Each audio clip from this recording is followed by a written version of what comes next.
Alright, so I don't know about you guys, but in our workshop we did a lot of like identity type things. And so the piece I'm gonna read is a piece I wrote like kind of backtracking my history and kind of what spoken word did for it. And so yeah, it's basically just my autobiography.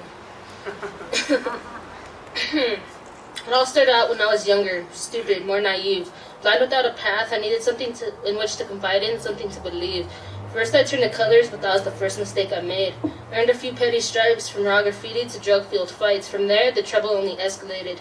Resentment of a few surged into a roaring hate. A raging fire began to burn, only to be extinguished by a thick green haze. Call me a burnout, because that's what people began to see.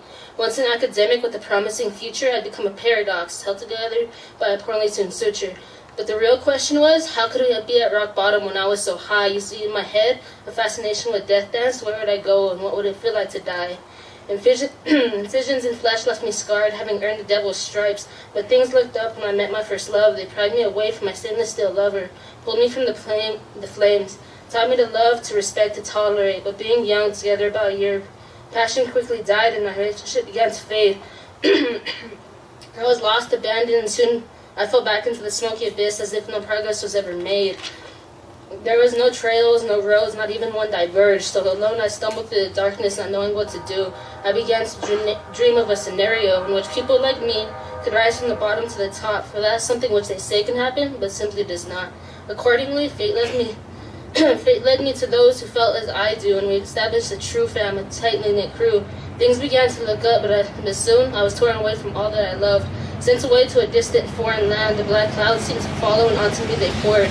However, I fell in love again, and this time with someone I could honestly say I adore. And again, love saved my life. Clinging desperately to my Savior's hand, I found a way back, for apparently fate had given me a second chance. But soon I found that there was not much to return to.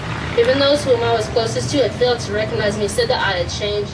I was rested beyond repair and only had myself to blame. They said time heals all wound, but of this I was a skeptic too.